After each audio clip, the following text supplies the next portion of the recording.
are on para jumps, and Louise will be doing the presentation today. So we're very grateful to have Louise Buscus here to present. And yeah, take it away, Louise.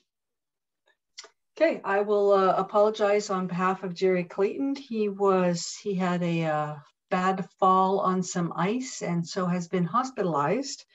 He got out day before yesterday and is on the mend, but he's got a daughter getting married on the weekend, and he said he will, one way or the other, he will still get her down the aisle. So that was a good thing. So we're going to talk about some jumps. And of course it won't do it. There we go. So I like UBIs. So I was trying to find a UBI to tell. And so there was two people that have tied for the honor of having the most Paralympic gold medals ever. And one of them is Canada's Chantal Petitclerc. So I thought that was pretty exciting. So I just ever so briefly just want to talk about classifications, because as much as I do para, it's just always nice to refresh what those classificate, how it works, whatever. So classification, it serves for two purposes. And the first one is it determines who is eligible even to compete at a World Para competition. There's athletes out there who you would think should be competing, but they're not eligible based on our classification system. So that's one of the main purposes. And the other one is, once we know who can compete in these competitions, it's to divide them into classes so that everybody who has similar impairments and the same amount of activity limitations, that they can compete together. So it's quite the process. We as officials don't need to know a lot about it, just aware of this is what the athletes have to go through. And this is all the classifications there are. So it's kind of interesting just to look at all of them. T is track, F is field per review. Those are the different types of impairments. There was, I think it's 62 different classes. So as jumps officials, we think we pare it down a little bit. So there's only about 20 that we will see at a jumps event. So that takes a little bit of the pressure off. So I'm not going to be speaking about all of para competitions, mainly focusing on, I guess the rules apply for all of them, but the focus being on the major competitions, example, as we gear up for the Canadian Championships. My words of advice always when you're dealing with para athletes, all they want is to be not treated any different than able-bodied athletes. They don't want any worse. They don't want any better. They want some of the prime time. Like I say, they want the same concessions. I thought this was just a really cool picture. So, ambulant jumping events, no difference than able-body, right? You're watching for the proper jumping technique, that on the high jump, they're coming off of one leg. There's no somersaulting in long jump or triple jump. And that's an interesting point for some of these athletes. For the ones who have limb impairments, it is difficult for them to get out of a long jump pit. So the lack of somersaulting is actually difficult for them. Two other things that doesn't change is the watching for the proper exit from the landing area. And then for the high jump bar is it can't be touched. There's a couple exceptions on that, and we'll discuss those later or down the road. So let's talk visually impaired athletes first. So for the T11s, which are the worst impaired, they have to wear eye patches all the time while they're on field of play. by the time they get to field of play, you're not going to hear the complaint, but they're going to say, well, why do I have to wear eye patches? I have no eyeballs. But that's unfortunately is the rule, is that we just have those eye patches just to extra insurance that they really can't see anything. T11s are absolutely, totally blind. So this is just a way of ensuring that we have level playing fields. So they have to have eye patches, and they have to have the opaque glasses or the eye mask, and you can see the eye mask in the picture. So eye patches cannot come off while they're on the field of play. The glasses or the eye mask, they can take that off in between their jumps if they so choose. This is checked while they're in the call room to make sure everything's in place. But if you are a referee, you have every right to double check that, triple check that. If you think that the way they're acting, it looks like they can have a bit of light underneath that patch, then you have every right to inspect that again on the field of play. So the visually impaired that are the T12s and 13s, 12 have limited vision, and T13s have a slight impairment. They don't need to wear patches or opaque glasses. They're just, as far as that, it's no different than anybody else. So the T11s are allowed to have 2 assistants for jumping. So one of them is to orientate them at the beginning of their jump. And this applies to both long or horizontals and verticals. So there's one to get them, lined up where the direction they want to go. And then the second one is standing closer to the pitch. They can, when they first of all orientate them for the direction of where the pit is, they can do it by voice, and they can also, it's okay that they can touch them and line them up.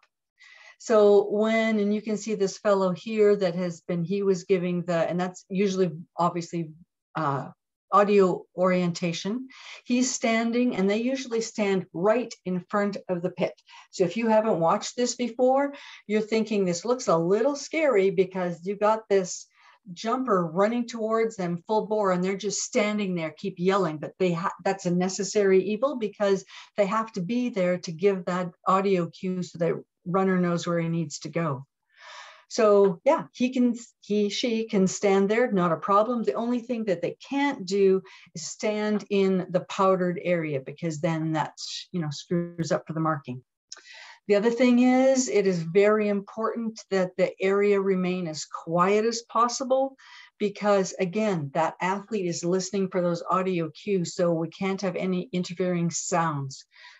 Example being for Canadian Championship, those events will be run during the track break, so there is as little as noise as we can possibly create for them. So the T12s, the slightly impaired, they only need 1 assistant. Again, they just need the orientation because they can find that pit on their own. And the T13s, they don't get any assistance.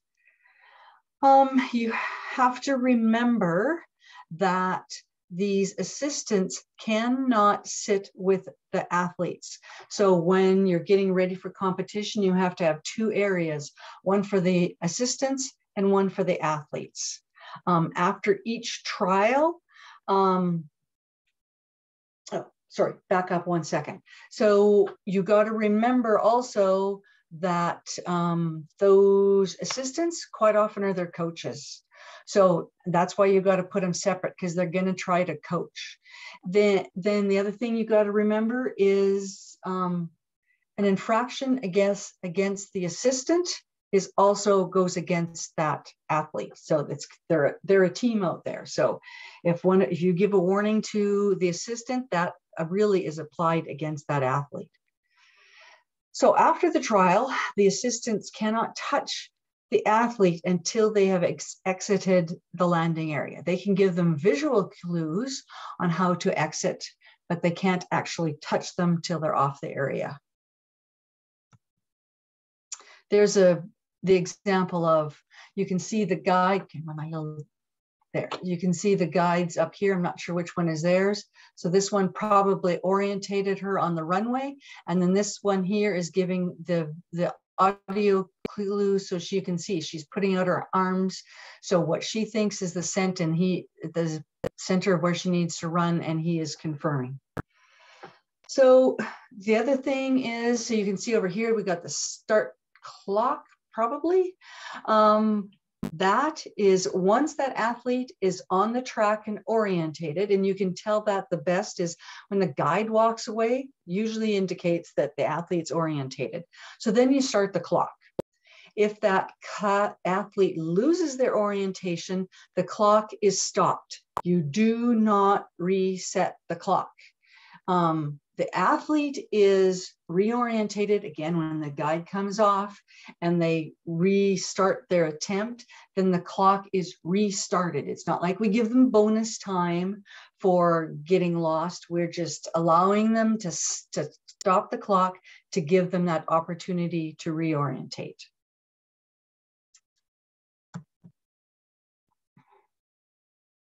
And just a reminder again that the athlete must exit the pit before assistance can be given. So for high jump, the exceptions that we talked about, the T11, the blind athletes, they are allowed to go up and touch that bar during their orientation to get themselves oriented. But if that bar dislodges in the process of them touching it to feel where they are, that does not count as an attempt. For the partially sighted, the 12s and the 13th, they can place a visual aid on the bar, be it a flag or some such thing to help them see where the bar is. I tried to find a photograph of that, couldn't find it. When I was talking to Jerry this afternoon, he said he's never actually seen it, that you got an athlete who puts an aid up there, but rule's still there. It could apply. So we would normally use, we possibly would use such markers, but we don't want to use those for these competitions. Use tape. Two reasons. One, kind of a safety thing. And the biggest thing is when you think about it, when you got blind athletes out there, really easy for them to accidentally kick a marker. So we eliminate that possibility. We just use tape and then you don't have to worry about it. Okay, now here's the fun part of doing visually impaired long jumpers. So they are allowed a 1 meter takeoff zone prior to that, before the normal where the scratch line is. So we mark that off using a powder. So that way, once they jump, we can see where their foot is and we can measure from there. Long-term athlete development athletes, younger athletes, we do the same thing, but we don't use the powder to help mark it. So you can see where the footfalls are. So if their toe goes over, it's a foul, just like any other time. So if their foot is in the middle of the powder, then you measure from there. And if they take off before the powder starts, there's still, we start from that meter. We don't go back any further than that. We usually ask for a slightly wider pit for visually impaired athletes, but most pits meet those qualifications. One extra little tip. The easiest way to get that powder off the runway afterwards is take some of the sand out of the pit, sprinkle it onto the powder, and then just sweep the whole works into the pit. Easiest way to get rid of it. Or wait till it rains. If this works, this is a video, a video clip.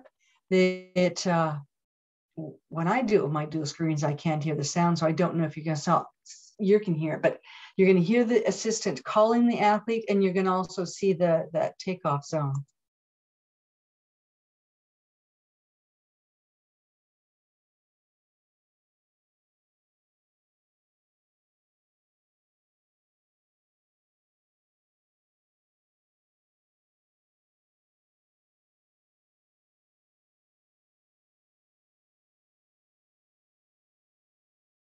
So you can see it's just at the last second that that guide steps out of the way.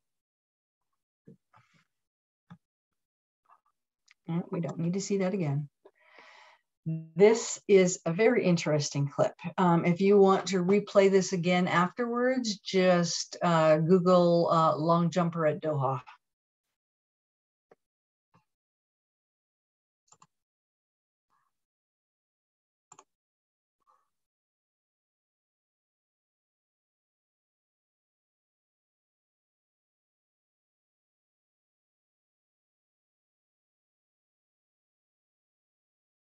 It's painful just to watch, let alone I'm sure how he felt. I think this goes through it a second time.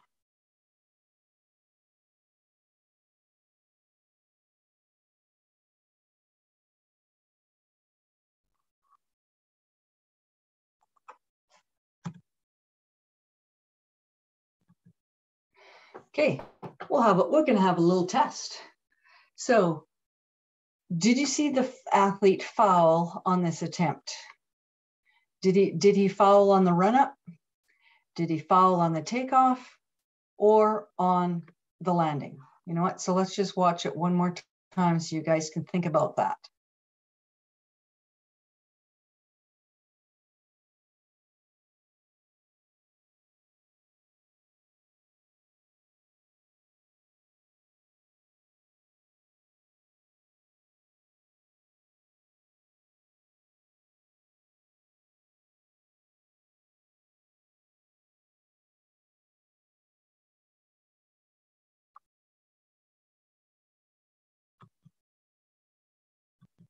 Okay, so is there a foul on the run up? No.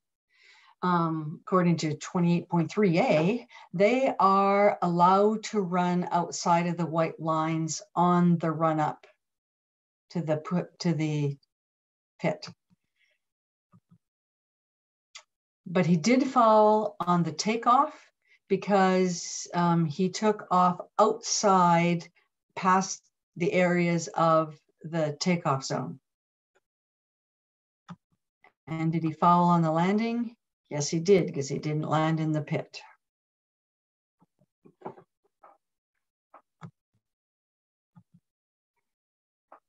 So that's the verifications for visually impaired athletes. So the variations for athletes, amputees with prosthetics, which is the 61s to 64, is the prosthetic is optional. So obviously hopping is allowed at that point. And so then they can choose which way they want to do it. If they choose to compete with the prosthetic, they must complete all of their trials with the prosthetic. If they choose not to use it, then they cannot use it for any of their trials. If they're choosing to compete with it and they lose the prosthetic during their run-up, they can't continue without it. They have time to stop and reattach it. And we do not stop the clock like we do with visually impaired. They're still within their minute or whatever they're in for that. They have to reattach and then continue. They cannot continue without it. So for a high jumper, if they lose the prosthetic in the process of jumping, that prosthetic still has to clear the bar, just like every other part of their body. If that prosthetic doesn't clear the bar, it's a fail. For a long jumper, if they lose that prosthetic during the attempt, it must land fair. So if the prosthetic lands outside the pit, it's a foul. And so then where do you measure? Whatever lands, whatever mark is in the sand, be it created by the athlete's body or by the prosthetic, whatever mark is closest to the takeoff line, that is where you measure it. And again, if it's outside, you don't measure, it's a fail. So for the T20s, 35 to 38s, 42s to 47s, they might need assistance to place their markers on the track, or markers, tapes, whatever you're using. Usually if they need, sometimes they can verbalize for you. Sometimes there will be a form that comes out with them from the call room saying, this is, you know, how many meters out that they need these placed. The rules say that the technical delegate can grant an assistant to come out to place the markers for them. But again, it's something that I've never seen granted. The best that they usually are granted is that piece of paper, then one of the officials at the start place the markers for them. And other than that, it's business as usual. That is the only variations there are for para-athletics and jumps. So, questions?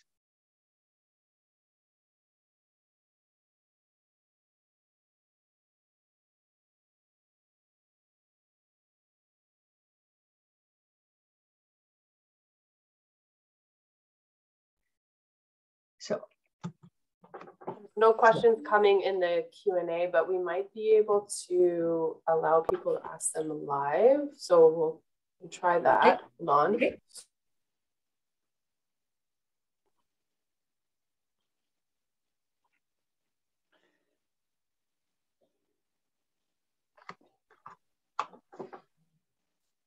If you think of questions after the fact, feel free to email me.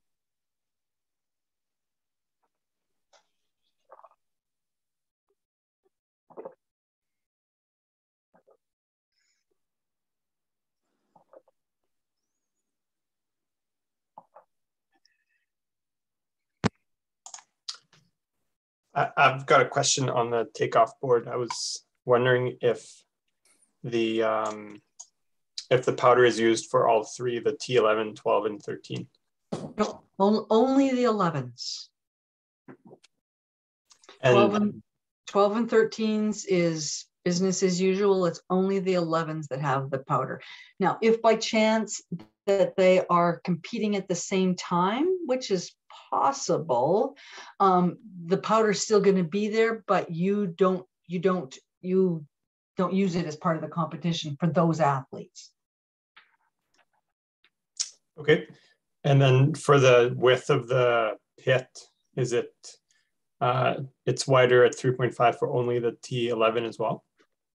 No, all the visually impaired athletes. Again, okay. when you think about it, they're going to have a little bit more difficulty, even if they're partially sighted, hitting that pit. But again, it's nothing we control, right? It's something that's the facilities have it.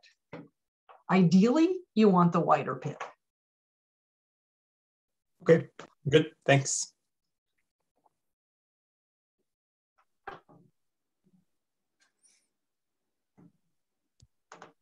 I have a quick clarification question. Yep. About, you said earlier, no touching the high jump bar, excepting they could go up and touch it before they take their attempt. Was there another exception on touching high jump bar? No, it was, the other exception was the 13s who are limited sighted. They can put that visual aid. The only right. ones that can touch it are the totally blind athletes. Okay, thank you. With the touching it, that doesn't mean when they're going over, if they brush it and the pole doesn't go over, or I mean, it doesn't fall. What I'm referring to is the process of them figuring out where they need to run, like they're taking their steps. They can touch it in that process. It has nothing to do with the attempt itself. Okay. Louise, there's two questions in the Q&A. So one is, in the T11 high jump, do they have assistance in getting to their mark? Yes, and again, they're allowed, they don't have to, but they are allowed to have two assistants out there. And the reason they're allowed two is one that could provides the audio assistance to them, and so that assistant isn't running back and forth. The first one stands them in the right spot, and then the second one is then giving the audio cues. Great. And then the second question is, if an athlete falls on the runway during the run-up, can he be assisted to reset? Good question. I think based on the new rule changes. Now, I'm speculating. The new para rule book isn't out yet. It should be out any day. But my guess is based on what happened with the changes in the world athletics, I would assume, yes, they can be touched, but verify that once the new rule book comes out. Great. David did offer a clarification to say that powder is used in T12. Brian, do you want me to unmute you? Do you have another question?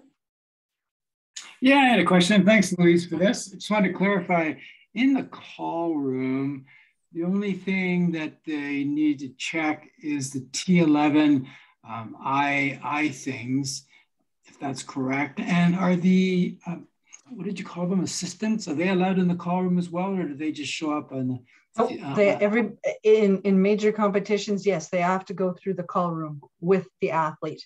And then usually the LOC provides the assistance bibs or guide bibs, whatever the case may be. Perfect. Thanks.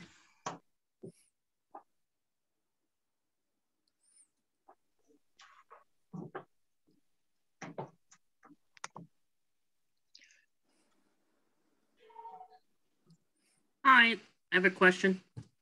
The assistants are supposed to be kept separate. How is it the local LOC that provides somebody to help them to their seating area, the athlete seating area? No, what usually happens is, right, so you've gone through warm up, whatever, then the guide will take the assistant, or sorry, assistant will take the athlete, sit them down in their chair, and then they will walk over and sit in their chair in another area. When you call up the athlete, or when they're on deck or wherever, then they will walk over, get their athlete ready, and be ready to go out onto the runway. So would we make sure they're not coaching as they're, assuming they're the coach, they wouldn't be coaching as they walk them to their seating area? That's difficult, right? Because they're going to talk exactly. to them, right? You don't know what they're saying, and you're not going to walk up to them and listen to the conversation. At that point, you got to you let it go. But okay. Yeah. But you're going to see it, that I've seen it, that they're going to get up and talk to them and whatever. That's the kind of stuff you want to stop. Great, thank you. I wonder, Louise, if you want to spend maybe a couple minutes just explaining the different terminology of the assistant versus the guide. I know that David did an introduction to track the last session, and so right. So on the track, we call them guides, and in the field, we call them assistants. Don't ask me the logic behind it, but that's just what we do. It's the same thing. It's the same thing that behind, in the classification, T stands for track, F stands for field. But when they do jumps, it's still a T. I'll chime in on the explanation if you don't mind. Perfect. Go ahead. Yeah, in any Paralympic sport, the guides are usually the one that actually participate in the sport, so they compete alongside the athlete. So a guide would also be running with them. In skiing, they would be skiing, and in cycling, they would be cycling. Whereas in the field events, the assistants don't actually throw the implement or jump themselves. So that's the difference in the terminology for Paralympic sport. Makes perfect sense. Thank you. Louise, is this going to be recorded? Yes, I believe we are being recorded as we speak. Oh, it is going to be recorded. It will take might take a few days to get the link, but it will be sent out through the group. So another question here, Louise says, in one of the slides in LJ, I don't know what that. Long jump. Long jump. Okay, sorry. They're attached, the letters. It's hard to see. It looks like the athletes were seated with their guides. It happens. Should they be? No. But sometimes they are accidentally seated together. Doesn't mean they should be, but it happens. And I'll just read, David, I don't think people can see your answers in the Q&A. I'm not sure, but just to make sure, Ina, David just says in answer to your first question, yes, an assistant helps to set the mark.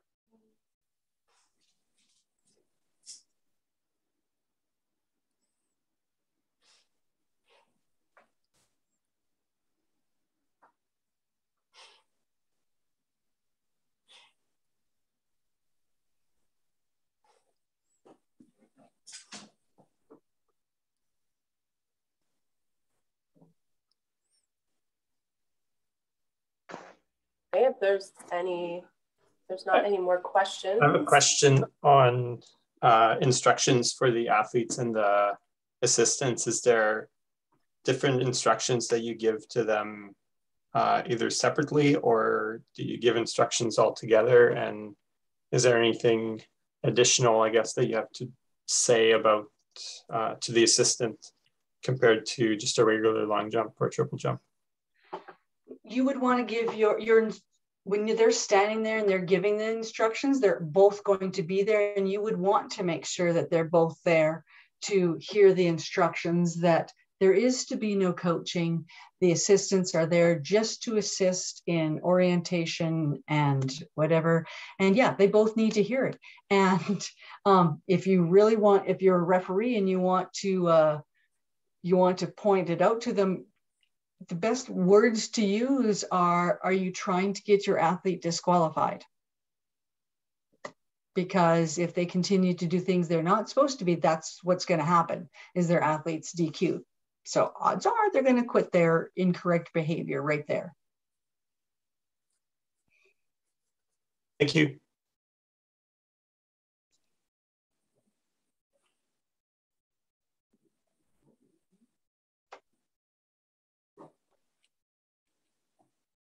Okay, if there aren't any more questions, we'll wrap up for tonight. Thank you so much, Louise, for doing this. It was very informative. I learned a lot. Don't think you're going to get away that lucky on the next session, because throws a lot longer. You said if anyone had questions, they could email you? For sure. And then we will have a recording of this session that we will share later on. Once, thank you, Fanny, for your work saving it and getting it posted. So yeah, thank you everyone, and have a good night. See you in a couple of weeks.